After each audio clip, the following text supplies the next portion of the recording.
Is the microphone working now? Maybe. I'm gonna say that it's working. I'm going to say that it's working. And if it isn't, then we will have I'll have an awkward 1 hour on here to go through. It'll be weird. But yeah. So the story I'm gonna read is based off a D&D thing.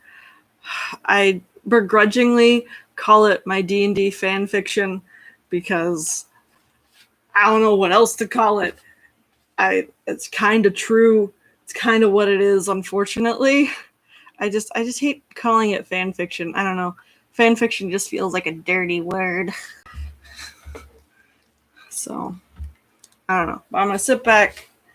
I think I might just read it off my phone because I think that's the easiest way to do this. So I can. I could probably. I'm just concerned because my eyesight is garbage. So let's see. Yeah.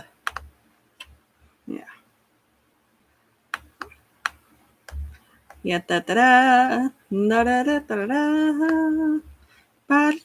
da. Okay, and it did that. Great. This is working so much better than it was last time. The first chapter, I got them as writing them as chapters, even though I don't know. They're scripts, so they're meant to be more like, TV kind of things. Also, I'm gonna share this so that my friends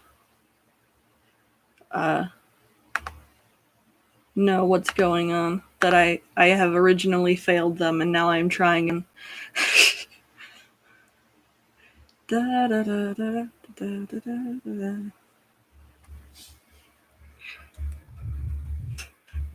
Let's try this again.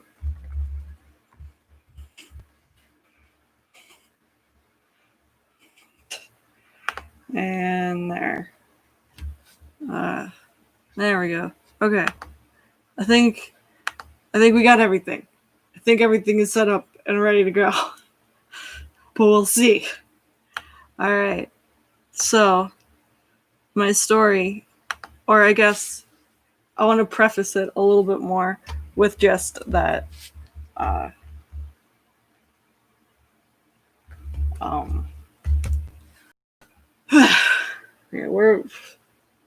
yeah, I told you my brain's not working the greatest this week, but I still really wanted to stream. I'm gonna be doing things at different times now because Dimitri's got a new shift time, so I can be here at different times because I don't want to stream while he's here because I feel like more nervous that way. Right here and now, this feels just fine, just because I can see how many people are watching, and I see that big old 0, and I'm like, yes, nobody's watching. It's great. Let's do this. And so I'm gonna be doing these live streams at different times now. Yeah. I'll try letting you friends know when that's gonna happen. I haven't decided on a particular time. I just really wanted to talk with you guys today because making videos seems to be one of the few things that can lift my mood a little bit. And when I'm like this, rocking back and forth, which isn't ideal, I just want to read you guys a story that I wrote. I think from now on, I'm pretty much just gonna exclusively, read stories that I wrote. This one is based on the D&D game of was it Out of the Abyss, and that was written by. In my notes, it says Steve Kenson. I don't know if other people worked on it. I assume so because there's artwork and stuff in there. But yeah. So that's the story that this whole thing is based off of, because it's all together. It's based off a game that I played last year. Only last year. It's crazy how time goes.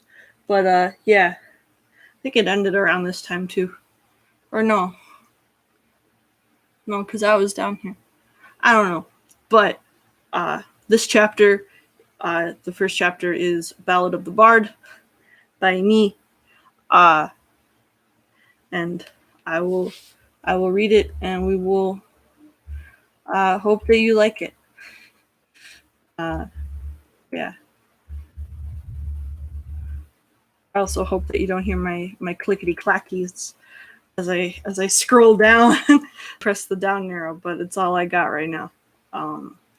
So anyway, we open at dawn inside Alphonse's little tiny hut. It's a basic hut. It's a small. It's kind of cramped, especially for a big old half orc, which I'll explain what he looks like in a second. But anyway, it's a basic hut. A small unlit fire pit with a wok dangling over it is set on the right side of the room. Next to the wok is a hand-knitted mat to sit on. On the left side of the hut is a small bed. On the wall, a picture hangs over the head of the bed. It's a picture of a half-orc and a human. The half-orc in the picture is large, pale green. Two large bottom teeth show like reverse saber-toothed tiger, little like little teeth. Towering over the human, he towers over the human by a good foot. He's smiling, holds up a little peace sign in his left hand. He's leaning to the side, laying his head on top of the human, who's also smiling. The orc wears simple clothes, worn down white shirt that you can see his pale green skin through. Colorful beads hang around his neck. His pants are surprisingly clean.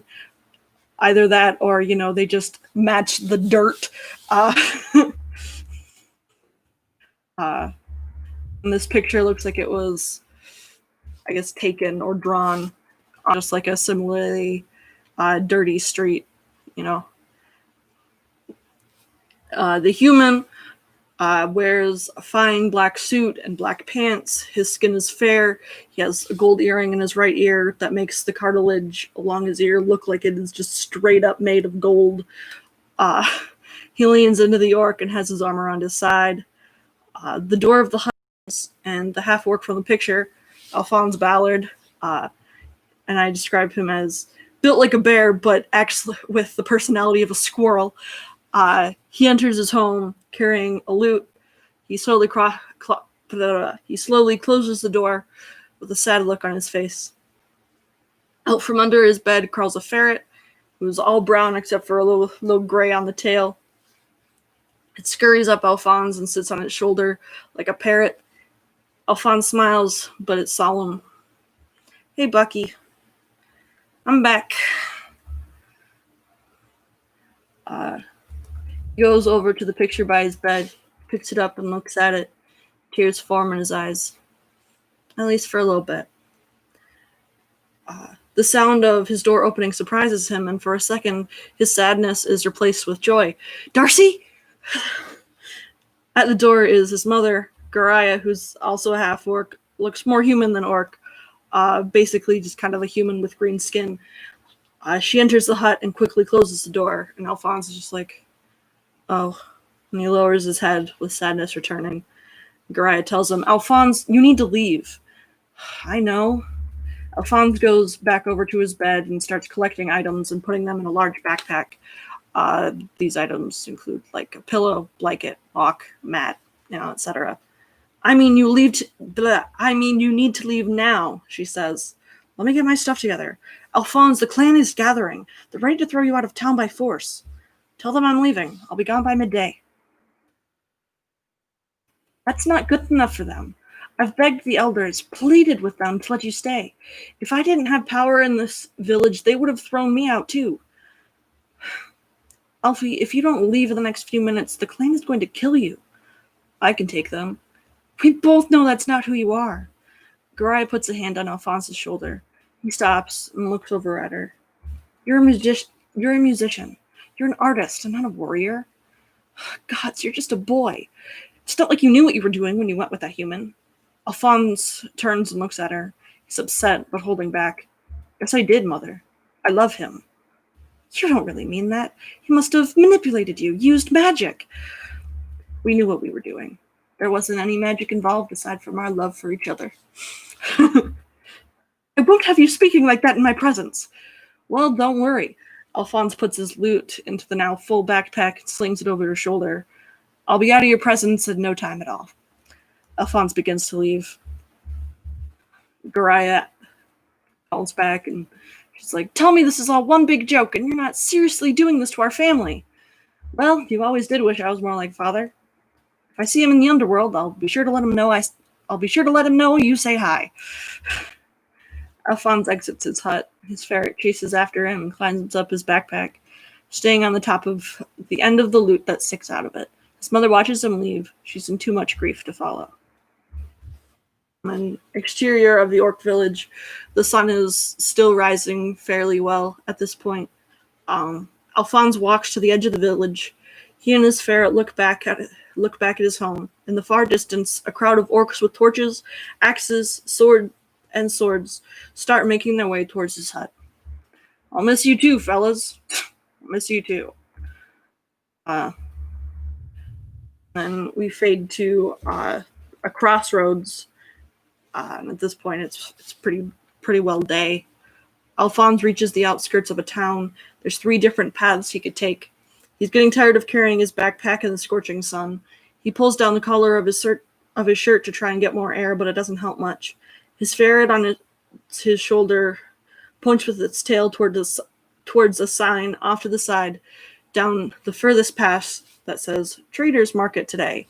Alphonse pats his friend on the head and walks down that path towards the market. Then we cut to the market later on. Alphonse is there. By now, he is severely dehydrated. His backpack is practically dragging in the dirt. He passes mostly humans in this town. Some look at him with fear, others with anger. Most are disgusted by his presence. He walks up to an elf vendor selling various liquids, juices, waters, wines, and beers, etc. How much for some water? We don't serve your kind. Please, we don't mean any trouble. We? Alphonse's ferret scurries out his backpack over his shoulder and onto the vendor's table. Bucky, no! Bucky jumps back onto Alphonse and climbs up to the top of his head. We're just passing through, sir. I don't have much money, but if you're so thirsty, why don't you drink from the sewers with the rest of your kind? Well, that's not very nice. Alphonse and Bucky leave the vendor and keep walking. His steps get more unsteady, and the longer he stays standing. He stumbles into a larger human gentleman. Oops, I'm sorry. The man, Luca, described as just like 20s, dick, and his 3 friends, all of similar build, turn around and give him a hateful look. You got a problem, pig boy? Nah, Luca, he ain't full pig. He's a little halfling. You a little halfling, pig boy? One of the guys pushes Alphonse. Alphonse almost falls backwards, but manages to catch his balance. We don't want your kind here. Hell, we don't want your kind at all. One of the guys who I forgot I had named Gru punches Alphonse in the face, and his backpack falls to the ground. So does Bucky. Alphonse tries to get Bucky back, but Luca kicks the ferret while the other guys kick Alphonse in the legs. Alphonse drops to the ground, and all 4 bullies start beating him up with punches and kicks. One grabs for Alphonse's backpack and starts rummaging through it for things of value. The bullies take Alphonse's instruments and books. They dump the worthless junk, or like paper and pencils and stuff, onto the dirt and stomp on it. They take his backpack and clothes off his back, leaving him in just an undershirt and loincloth. Please stop, it was an accident. Darcy, somebody, help! And with one more kick to the face, Alphonse's world goes dark, and we cut to black. We fade in the following morning, inside a like little homey cave. Alphonse slowly wakes up the following morning. on a bed made of smooth rocks. He tries to sit up, but it hurts too much, and he lies back down. His eyes search his surroundings. It's a medium-sized cave home. A man, Troy, chipper and talk and walk, made entirely of stones and dirt, walks between a wood stove and a handmade wooden table. Wood stove being the metal thing, not a stove made of wood. I feel like I should specify, just for, those of us who don't live in Canada. A homemade wooden table and carries a platter with several smoked fish on it. The craftsmanship of both the stove and table are abysmal, but they serve their purpose. Troy sets the platter down on the table and notices Alphonse is awake. Oh, he's awake. Off screen, we hear, he's awake! Alphonse tries to sit up again, but falls back down in surprise when Skekvar, a human-sized bird, talks and acts like a surfer dude, swoops down from above and lands right in front of Alphonse's face. Hey bro, welcome back! I wasn't sure you were gonna make it. Alphonse sits up one last time, supporting himself with his hands on his bed. Skekvar puts his wings on his shoulder. Name's Skekvar. The rock bro over there is Troy. We rescued you. I rescued you. Yeah, but I got breakfast. Yes, you did, buddy. What's your name, bro? Alphonse? Well, it's great to have you with us, Alphonse. Now, if you two would care to take a seat, breakfast is ready. Cha, dude, come on, little bro. And Alphonse stands up and just towers over Skekvar by like a solid 1.5 feet. He's like, Aura, tall bro. Alphonse and Skekvar take a seat on opposite sides of the table set for 3. Troy fills in the empty spot. Troy and Skekvar begin eating immediately. Troy takes his time with his food, and Skekvar slams as many fish into his beak as he can. Alphonse just stares blankly at the food before him. Troy notices this and gives a sympathetic look. Everything all right, friend? Why did he rescue me? You're beaten up and left for dead. I've seen those humans and encountered their hatred. A lot of creatures, not just humans, will use differences like ours as an excuse for hate. I know a thing or two about violence, the violence of our time. What do you mean by that? I used to fight in the arena. I was paying off a debt I owed to some not-so-good people. I know senseless violence, believe me. But I also know that not everyone is like that. Troy instinctively looks at a picture of a woman made of fire and molten rock, whom we will learn later is Fiametta, the love of his life. She's tall and slender and looks kind of like a flame, with smoke and steam radiating off of her. And Troy is just like, those are the people we shouldn't leave behind. Alphonse looks at the picture of Fiametta, then back to looking down at the table. I understand completely. What was her name? His name. And Darcy. Fiametta was the name of my love. She was gorgeous. He was smart. She always had a knack for finding trouble. I think for Darcy, I was trouble. I loved her with all my heart. I wish I could see him just one more time and tell him I'm sorry. What have you got to be sorry for? Look at me. I'm a beast. A monster. I'm part orc, which means I'm part heinous destroyer, part abomination, part puppy killer. I've never even seen a puppy. Bucky! Alphonse stands up and looks around. You didn't happen to see a ferret when you found me, did you? It's at this moment that Skekvar freezes. Troy looks at him like, don't you dare say it. And Alphonse is just like, what? Skekvar is like, well, we found part of a ferret. Alphonse sits down in shock. It may not have been your ferret. Did he have a gray tail? Skekvar just not making it better. It's just like, well, it was kind of hard to tell with all the blood. Alphonse just starts freaking out. He's like, no. Oh, my mother was right. I never should have taken him Bucky. He would have been better off without me. Everyone would be better off without me. Troy gets up and grabs Alphonse's loot, which was lying by the rock bed off to the side. He gives it to Alphonse. I was able to recover this from the shopkeeper. He was real nice. Gave it to me half price. Alphonse takes a look and strums a few chords. Would you care to play us something? And here's the part where I, what they would call LARPing, or I take what is not a lute,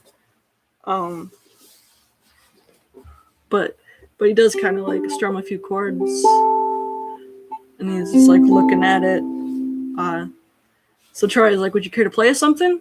Alphonse looks from his lute to Troy and Skekvar, and the smallest of smiles peeks through on his face as he closes his eyes and begins to play a song, which I will not close my eyes for because I don't have it memorized. But I won't use the pick because I have the tendency to play very, very loud.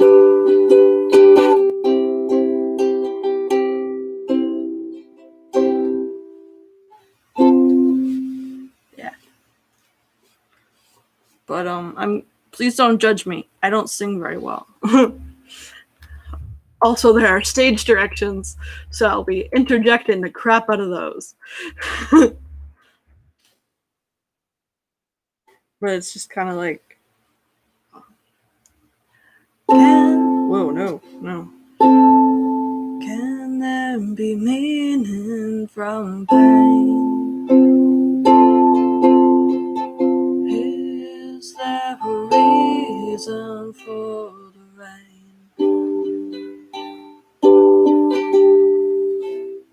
Is there a complex so that life is a mess? Should we go on dreaming?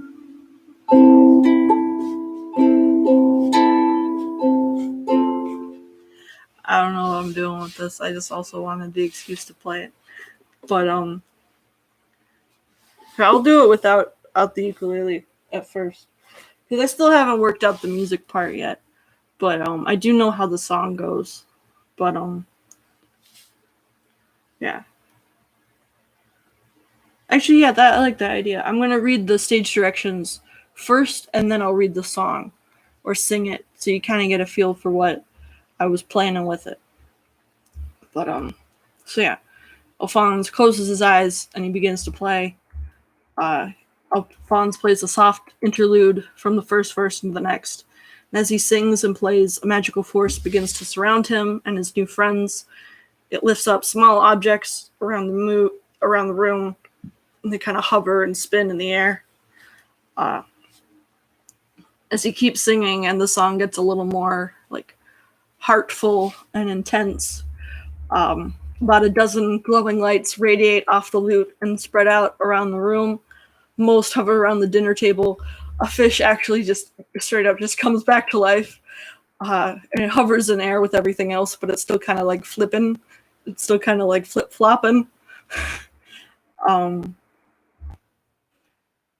he keeps singing, and it gets really, really powerful, and then he plays the final chord, opens his eyes, and the magic in the room fades along with the music. The lights dissipate, and the hovering objects gently float back to the floor, aside from the fish, because the fish just sort of like, and just, but yeah. Anyway, Troy and Skekvar will be the opposite of, we'll do the opposite reaction as to what I have written here for when I sing. But anyway. You don't have anything to drink. But I think I might just do this and then call it. Yeah. Just give it 10 more minutes, get us to about 7. And then I'm going to stop for now. Because it'll be the end of the first act anyhow. But so Alphonse begins to sing. Can there be meaning from pain? Is there a reason for the rain? Is there complex so that life is a mess? Should we go on dreaming? Oh, wherever I go, that fear and hatred follows. Oh, where is the meaning? Oh, where is the love? Where is the joy? Where is the feeling? Is it true there's heart still beating? Can there be meaning from pain? Is there a reason for the rain? Is there complex so that life is a mess? Should we go on dreaming? Oh, wherever I go, the gods seem to know, and all their anger follows. Oh, where is the hoping? Where is the care? Where is the point when we know what lies out there? Are our hearts still beating? Please tell me, I just wanna know. Where is an ark to go? Is anybody listening? Does anybody know? And then Alphonse just plays like one more chord, his eyes open, magic fades, as I said, and Troy and Skekfar are just like, and Skekfar's like, bro, you didn't tell us you had magic. Kind of just happens when I play. I'm sorry. What are you sorry for, bro? Magic is awesome. Here, watch this. Skekfar quickly gets up and runs to his bed, which is just a small perch made of a stone slab set opposite the bed Alphonse was on. It's covered in twigs and leaves. Troy's like, oh no, not in the house, please. Skekfar moves around some of the leaves and takes out a bow and one arrow. Like, Skekfar is like, follow me, York, bro. Skekfar and Alphonse go outside the cave. I just keep it continuous, and we follow them outside. Alphonse looks in wonder at the expansive forest that surrounds Troy's home. Skekfar leads them to a small clearing to the right of the cave. They stop a few feet away from the tree and with a target painted on it with berries. And Skekfar's like, you're not the only one with mad magic skills. Prepared to be stupefied. He racks the arrow, and he's like, that's Skekfar's word of the day. Skekfar aims for the target, and he's just like, I command thunder. Electricity sparks off the arrowhead, and Skekfar shoots the arrow into the tree, and he's just like, boom! And the arrow becomes a small bolt of lightning as it hits the tree. Pieces of bark and parts of the tree just fly off on impact. Skekfar is ecstatic, and he's like, whoo! That's how it's done, son! And he dabs, and it's glorious. Alphonse doesn't know what to do, so he just sort of applauds awkwardly, just like.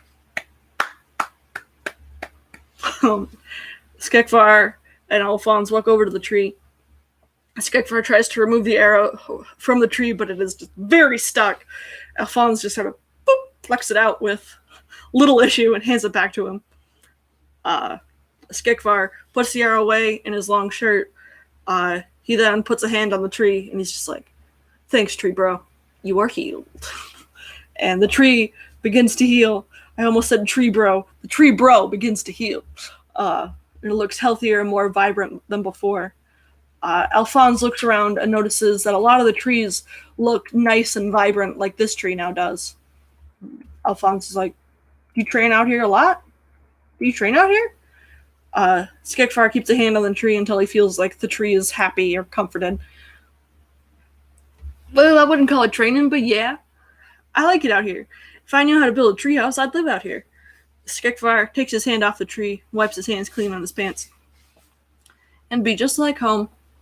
Where is home? Nowhere near here. Not even this plane of existence, bro. What does that mean? I used to live on the elemental plane of air, but I was kind of a douchebag. I'm not afraid to admit that. So they kicked me out, and now I'm here, trying to figure out how to get them to take me back. Honestly, I think that my village was just looking for an excuse for them to get rid of me. My father was a war chief, and my mother serves on the tribal council. Everyone in my family is the epitome of strength and power, and then there's me. Well, I think you're pretty cool, bro. Thanks. Skekvar leans back against the tree and folds his wings behind his head. You know, Troy and I would be ecstatic. Skekvar's word of the day yesterday. If you stayed with us, even if you just wanted to stay for a little while. Really? Totally, bro. Us outcasted homies gotta stick together. Cool. Nah, you mean dope. Alphonse is like, it's dope. And then we fade to a whole montage. Eh, yeah, I'll keep going for now. We'll see. My throat's getting sore and I don't have water right now. I guess I could get some. The world won't end if I go get some water. Yeah. There's a montage that happens, so be prepared for it. I will be back in a moment. Oh shit.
Dang it.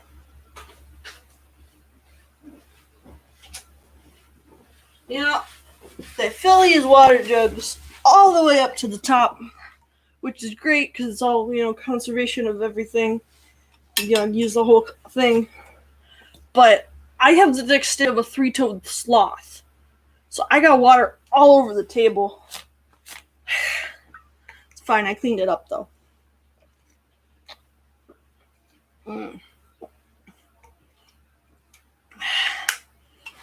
Anyway. So, Alphonse and Skekvar have their little moment. It's great. They blow out. It's wonderful. What follows next is equally wonderful. Because it's just a montage of Alphonse, Troy, and Skekvar being like a pseudo family. So we have like inside Troy's cave one day. Troy is teaching Alphonse how to cook. He's stirring vegetables in a small pan with oil. Troy seems proud. And Alphonse, I like to imagine, is just like holding like the little like pot lid, like a shield, as like oil is like splashing at him. He's like, I got this. Which is basically how I cook anything. It's just prepare for it to explode. But anyway, then we have outside the forest one day where Alphonse is sitting under a large tree just playing his lute. Skekvar is restringing his bow. 3 arrows are lying next to him. And Alphonse focuses on the arrows and he's just like...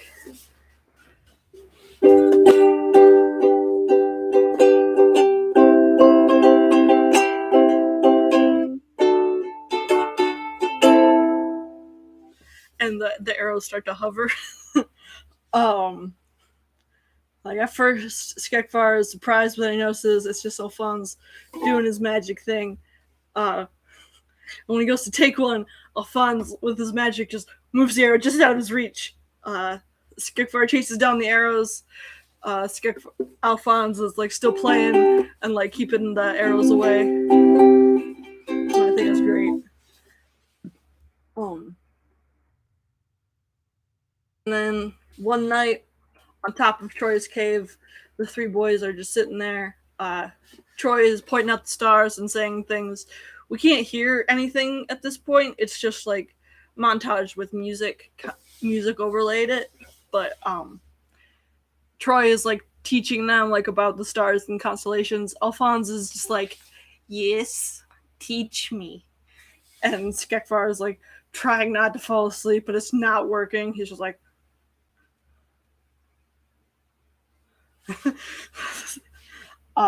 then inside the cave, we see another day. Alphonse is playing his lute for everybody. Everyone's pretty nice and happy.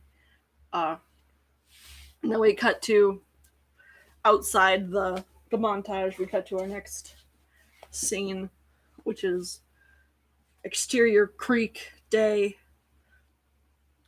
Skekvar and Alphonse are cleaning dishes in the creek. There aren't many, so the job is done fairly quickly. Skekvar's like, can I show you something? What is it?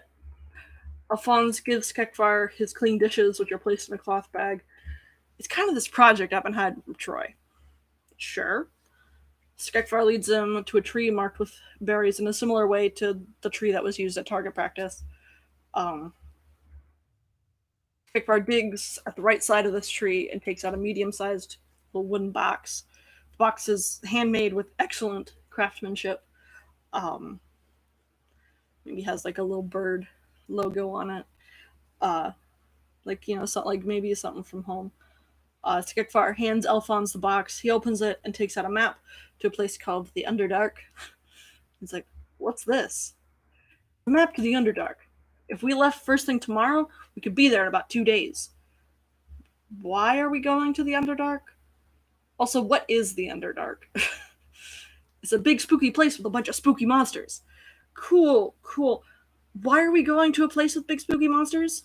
Because that's where Troy's girlfriend is. Listen, bro. Remember when I said a while back that I was looking for a way to be let back into my home? This is it. If I do something awesome like venture into a dangerous place and help him reunite with his girlfriend, they're bound to take me back. Alphonse thinks about it. Come on, bro. Come on.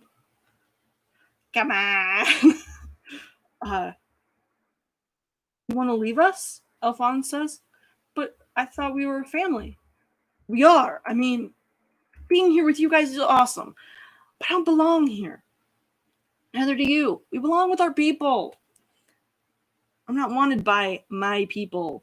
My village sees me as a coward, and the humans in this region think I'm a monster. Then what better way to find where you belong than by traveling the world with friends? And we're still bros, bro. This isn't like an abandonment. Skekvar's word of the day. This is me trying to find my real home. Don't you feel like something is missing here? Alphonse just kind of nods. He's like, yeah.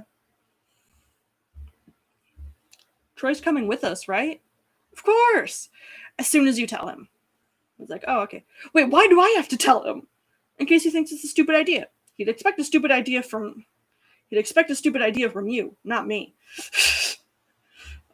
Alphonse is a tad confused and a little bit concerned. Then Skekvar hands him a small dagger, and he's like, but in case he says this, you might want this for the journey, because you can't kill a monster with a lute solo. And then we fade to inside Troy's cave later on. Alphonse and Skekvar stand in the main living room. It kind of looks like, if you've seen Shark Tank, it kind of looks like that. Like they have Troy set up in the front, and they're both like standing there, very professional looking. And Alphonse is just like, oh no, I changed this, didn't I? Never mind. It's not like Shark Tank. I forgot. I adjusted this scene. Alphonse and Skekvar stand in the middle of the living space of the cave while Troy is looking for something. And Alphonse is like, so is that a yes? The Underdark is a nasty place, Alphonse. I know Skekvar is incredibly reckless. Skekvar gives finger guns and he's like, you know it, bro. And what about Darcy? If we do this, there's a chance you'll never see him again. There's a chance you'll never see him again. He hasn't come looking for me since I was kicked out of my village. I haven't gotten word from him or anything. For all I know, he's moved on. I can't be with the person I love, but you can. Troy finds what he was looking for, which was his warhammer, lodged behind the icebox, and in one mighty heave, he just unwedges it, and he holds it in both hands. And Skiffar's like, so, are we doing this? Troy's like, we have to be careful. I have an idea where Fiammetta is, but I don't know for sure. And one of the only ways to find out is, not ideal. So what do we have to do? Troy looks from the hammer to his friends, and he's like, we need to do something worthy of landing ourselves in a drow prison. And then we just cut to black, and the title card, Adventure to the Abyss. And then we fade back to kind of like an epilogue-y, mysterious thing in a castle dungeon at night. A well-dressed man, Darcy, same guy from the photo in the very beginning, and he's dressed in a similar fashion to that photo as well, is locked in an empty prison cell. He grabs the bars and shouts with his face smashed in the gap between the bars, just like, I am Prince Darcy McAllis, guardian and rightful heir to the kingdom of Lunshire. You can't do this! A shadow makes its way along the wall towards Darcy. Every step it makes shakes the ground. So it's just like a kind of a thing. Oh, and that sound hurted my throat. Hurted my throat. The shadow reveals itself to be a large male orc, or Crow Ballard, Alphonse's daddy. He is a full orc, dressed in full plate mail, and he wears a pendant of a warrior chief. He is highly decorated. His skin is a deep green, his tusks are huge, and his face is just terrifying. Just terrifying AF. Kroll stands a few inches from Darcy's face, and he's just like, I'm actually just gonna straight up just with the mic now, just like, do you understand how easy it was for me to take this city? Like, it wouldn't have been so easy if I had been in the fight. Is that what you think? Humans, you live on this planet for a couple centuries and you think you own the place. Well, in this case, I do. I'm Prince Darcy Yeah. I'm aware of your puny title. You knew my son. I'm looking for him. Your son? What are you talking about? I don't know any orcs. He's a half-orc, as is his mother. His name is Alphonse. The name pierces Darcy. It's like, yes, I knew him. He told me you were dead. I'm sure he had hoped that, but not so. Alphonse has escaped from his village. He ran away. Cowardice is not permitted among our people. Surely you can understand that. What do you want from him? I want his life. Kroll breaks open the cell door with his bare hands. Darcy tries to charge the door, but Kroll holds it in place so he can't escape. I won't let you hurt him! And why is that? Because I love him. Aw, well, isn't that sweet? Do you love your people? What? You said you're the guardian of these people. Do you love them? Yes. Well then, you're going to have to decide whom you love more. Because if you don't bring me my son, I will leave your city in ruins and consume the entrails of your beloved citizens until there remains no stone or drop of blood in this kingdom. Darcy looks at the ground, and Kroll is just like, do we have an understanding? Darcy taps his foot, and he's just thinking, he's like, what will it be, your grace? The life of my son, or the lives of millions of innocent, puny humans? Darcy looks at Kroll and he's like, I'll do it. Kroll smiles. His teeth are hideous because this is not a thing that his face should be doing. It is terrifying. And just on that image, we cut to black. And that is the end of chapter 1. I forgot that these were short. For some reason, I thought this was a full hour-long, like, pilot kind of thing. But no. It is just a half-hour episode. But anywho. That was it. That was the first episode. I'll maybe read episode 2 later on this week. Or maybe next week. I don't know. At the same time, I thought maybe at some point I'd just talk about books. Because I like books. I'm reading right now. My friend Amanda suggested that I read the Percy Jackson series. So I got the first 2 books. I'm partway through the first one right now. Is Percy Jackson, The Lightning Thief. I really like it. I do really like it. It's a good time. I keep meaning to thank her for it. I keep meaning to text her and be like, I really like it. Thank you for the suggestion. This is a lot better and a lot easier to read than The Picture of Dorian Gray. The only thing that's a little complicated are the Greek god names. But at the same time, it's written in that style where, like, the main character is just like, is this pronounced like this kind of a thing? So it's good. It works out. Anyway, here. I just like playing the ukulele as well. There's also that. I might do that. I could do that one day. I can't play confidently though. That's the thing. As you've noticed, no doubt today, I do not play the ukulele very confidently.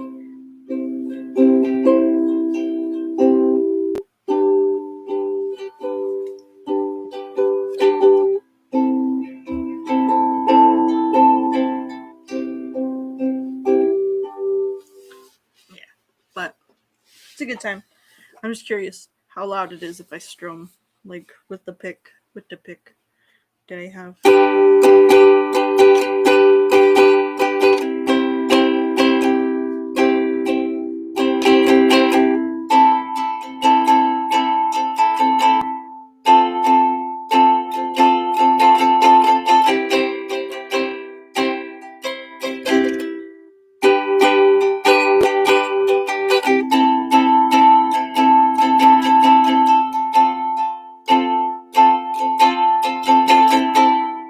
Okay, anyway.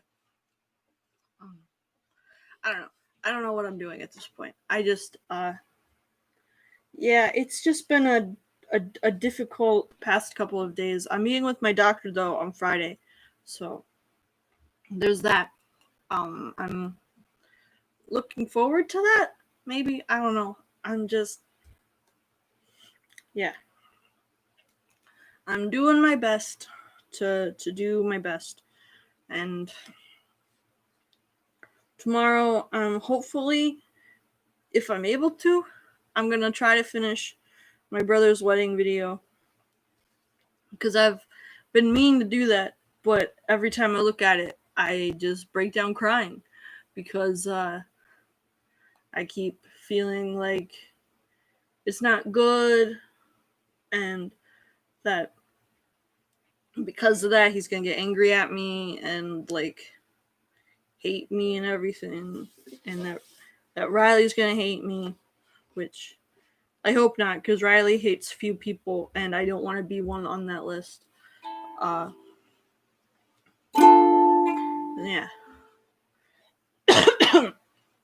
But, yeah. So I guess I will see you at some point, friend. I don't know when that will be, but we will find out. And when that happens, it will be great. Love you, bye. The press right button.